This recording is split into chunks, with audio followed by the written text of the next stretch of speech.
بله گفین ترکیه انجام دادن اپراسیون دیجی حسد یا پیگه ام در باسی تکساس بین دکتر محمود عباس سیاستمدار میوانی منه دنباش دکتر محمود دسپی کدام سکنا ترکیه دسپی بکن دکتر محمود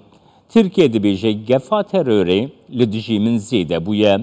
ایریشی باجاروکی من تینه کرن هیزین من نولی لوان دبرین کو بناوی کانیاشتی بجیهانی ترکیه الورتینه کشتن و سکنا ترکیه چاوادن اخنی دکتر محمود سلاوریز کاک جماش تراوج بینری دلارا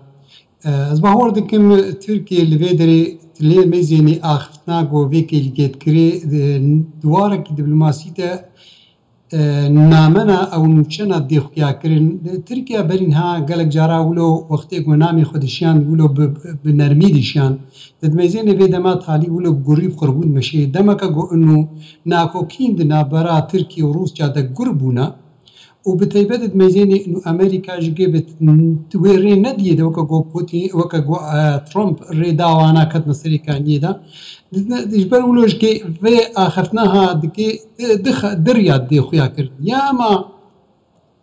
نقابات تركي ونقابة يعني شان دي تركي وشان دي روسية جو بيشتي جبينا بوتين واردوغان تشيبول السوتشي تكلين نابراوا دهنا انه هي تركي خوش يعني باشوري ادلي دوكشني دهرم نادا ورجيما بشار روسيا بكبي هرم ده هم بريغو انه ريبدي تركي بكبي هرمك يا امي من بجده يا امي هرم نديده الدورة سريكاني وادر لي ابنا يا آلية رجلاتي فوراتي از بهور ناكم كاربي جبر قولنو امريكا ويتوي برياري قبول نكي لبيدري دمكات دي خياكم دا آلية ديدا هكار گفتگوک او يعني آخفتنك من قبات تركيا وروسيا ده حالو هبه اب نامها نامكا دشينج امريكيا را نگو جبوني گو خوش رجلاتي فراتي بكشين جبوني گو آريكاريا خواه جو قصد ركين بكي يعني بهيلي گو انو قصد نوي خورتبونها دهرمي دبيني از يعني از خودوه بهوريه دما انو جعب نهيري لشكري يه روسيا جي يه امريكا جي خوشك دزانن بيچه ايريش الكودة تكرن گرو او اپوزيسيونا سوريا گو تركي الباريزي او ايريشاد كي يعني مثلا امي قصد ايريشاد كي بتايبت جعب نهيري هر دوكات زانن كي قصد كي جبر ولوش كتد ميزيني سروك امريكا بريات سي چاروجا اخفتنك گلكي گرين كر گود گو او تشتي گو تركيا دكي او كسي گو بيرا پشگرتيه دكن جوارا كاري گو رجلاتي فرادي دكن دهيلن گو كاري ما دجي تورجيس دجي ايسيس يعني دجي داعشي كيم ببي دماغ گوچ يعني او جعبنيري امريكي تتزانن انه ايريش عليه تركي بتكرنج اپوزيسيون تركي بتكرنج عليه قصد بتكرن او اخفتنا سروك امريكا واخفتنا طبعا هن شاندي وايديش كهن باسبوري امريكي يعني جون هود يعني حتى بلينكن بريادمك وقتي اخرتي داخو ياكرن خوشك انه يعني تركي او تكليه گو دخوازي بكي ناگهوه آستا گو انو والله مثلا يعني بيلي گو انو يا امريكا جندروس رجلاتي فراد دركبه يعني بيشكرتيا خوجيره كان بكيش برگو دكتور محمود نها دكتور محمود او مجارين گو تبعث کرن بيگومان ناكوكين دناف بين أنقرة وواشنطن دا گریدای سیاستها ترکیه لسوریه کو وکی تدس نشان کر سروک بایدن به آوائی که گلکی تند رخنه کرد نامه یا گوش کنگرسی را ری کریده لی پیوندین ترکیه لگر روسیه ده هر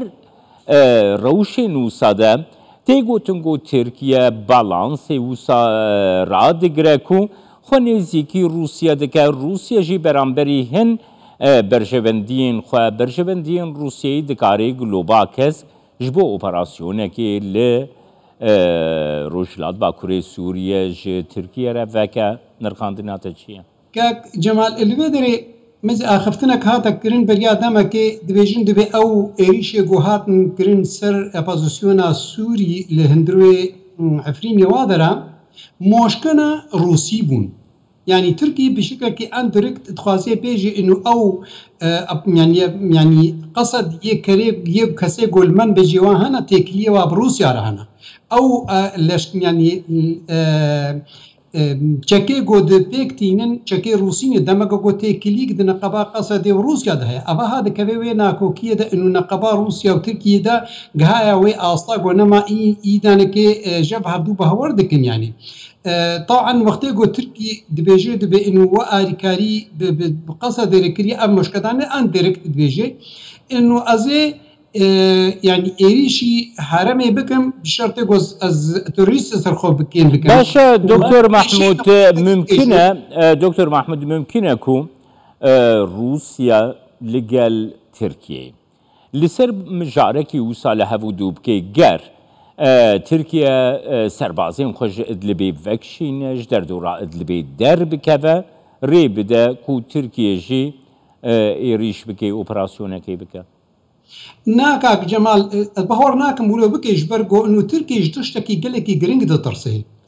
تركيا وقتي جو بكهوي آستي جو انه روسيا يعني سوزكي بدي ده انه او يعني بنابري جود هندروي او كسي جود هندروي ادلب ده وقتي جو صوب تركي خو بكشيني وروسيا والرجيم ايريش بكن او بنابر ناكم تركيا ده جبرغو اوكا جو ام دزان بنابر يك جوا بروبليمي قلكي جرينجا ايرو دنابرا بارتيا حزب العداله والتنميه ده ونابرا ابوزيسيونا تركي ده يك جوا بروبليمي قلكي جرينجا ويك صدمي جو ابوزيسيونا تركي جردبي يعني تركي دميزيني وقتي جو صوب خو بكشيني ادلب او سوز جمعيه روسي بنبي او بنابر شي نبن وت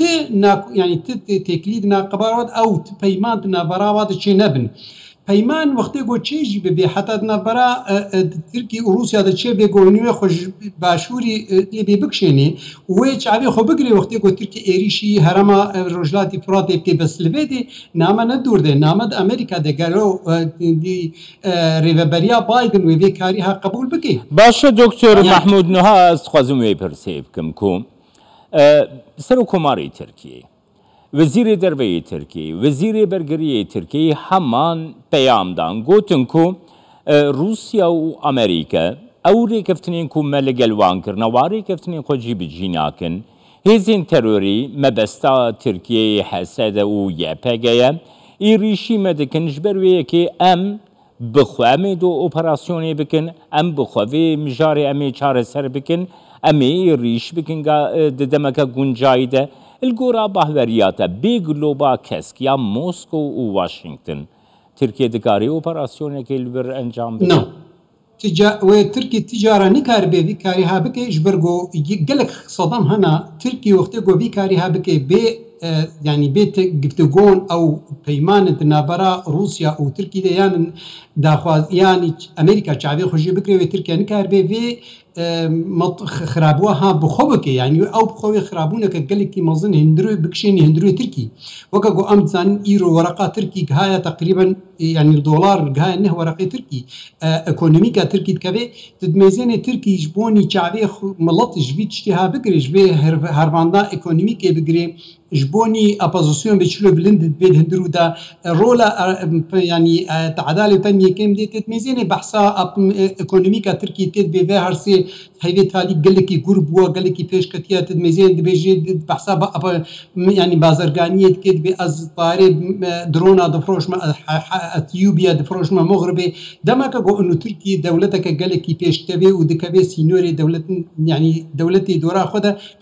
يعني اش سينما قبول دكي سردسيه بكي لي بتيبت الجول برساتا از ند بهوريه ما جو اردوغان في مجازفه بكي او في خطريها بكي انه هو بكاربي ايريش كي بيجو روسيا وامريكا هردوش كسر موافق به ميزنا وقتي كتا عفريني دا ام تمام دزانين بيماد نقباوي روسيا ده وقتي كتا نقبا سريكاني امديد جو امريكا يعني ترامب هنجي ششكرا كود غزيل لشكري خبكشينم ايرو تدميزيني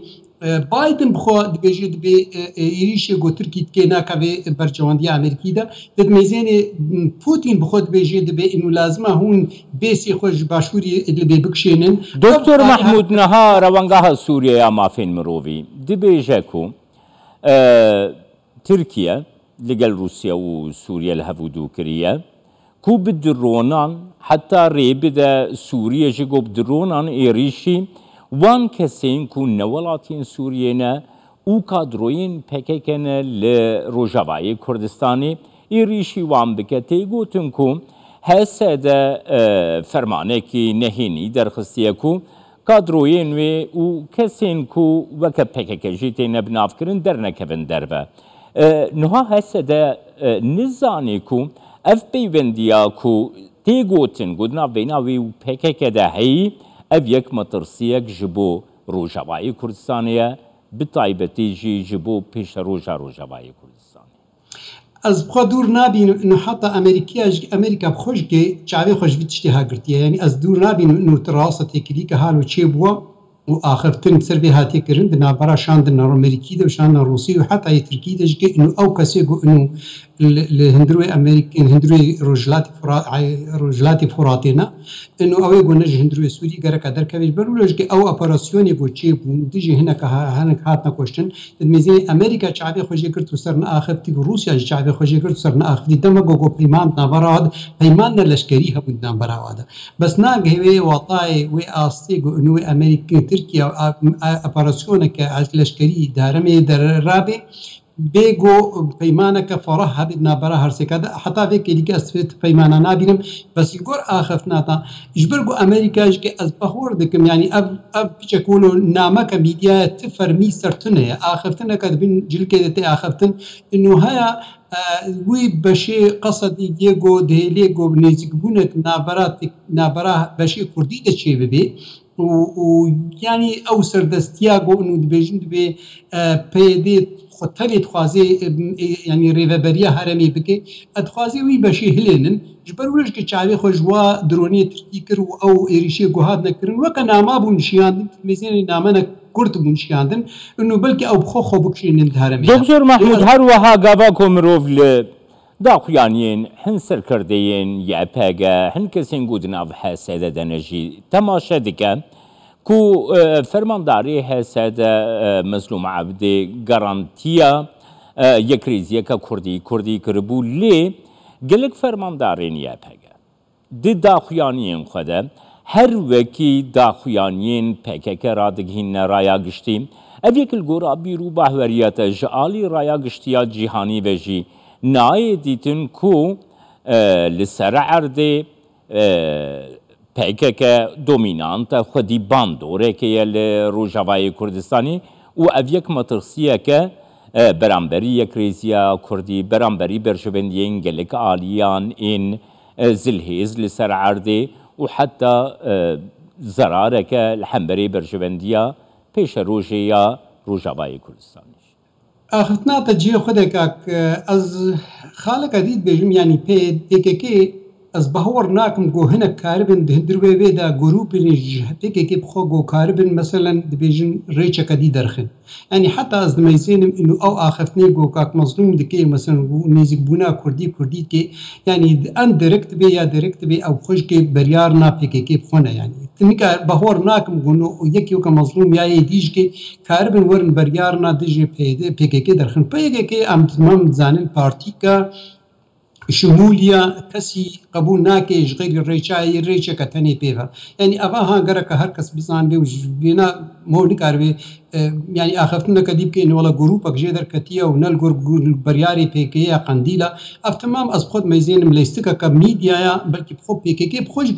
يعني قنديل بخوش قد بيت ليزيد يعني بيت أخفتني ده جالي كي بيت خوازي نيزقونا كردي كي جالي كي بيش قد بنا جروب نديهانا دجال يعني أصبحت ميزين مليستكا بارتيتيا ليستكا سياسية آخره ناكبي وطايدا وأزنا دور نابين من أمريكا بخوش كي سيرفي سكني بلكي أوج كي رولك بيت آخفتني ده هابي دوی کاری دابي بس البيت چه آخفتن يعني چه کار هيا قالوا تركي وقتی کو بي کاری هات که ددي خويا کرن انه بي جروبي هازي بهلينم قالوا فراستی خوازي وطني هليني ياد خوازي دا خوازيا ملطي كرت مامي سرهج هرمي هليني يعني ابناء نقطه خالك قال لك جرنجا روسيا خوشك صرت سكني مزينا ديمتري بيسكوف بردفكي يك كريملين بخوا يعني داخويا كرن انه او بيماني جو تركيا بدس خو كرتبون اسطانا او سوتشي ده حتى انها بيمان ببصرنا اني يعني او اركاريا جو جرك روسيا ركربان اپوزيسيون سوري جلك حرم اهلاند بانا يعني كين كربانا يا او توريستي جو بيجتيا كري بيجتيا انا كين كربانا حتى انا بينا اني دمك قنامي روسي جوير خورتن يعني اف جاري خوختي روسيا جبي ايريش تركي دكي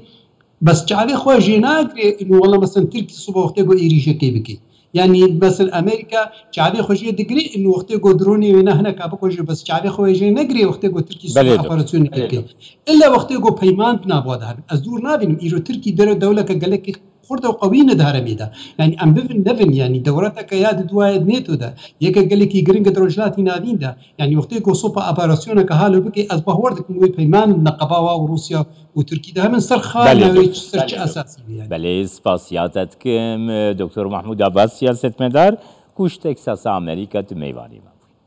سرچاوی من خوشیدم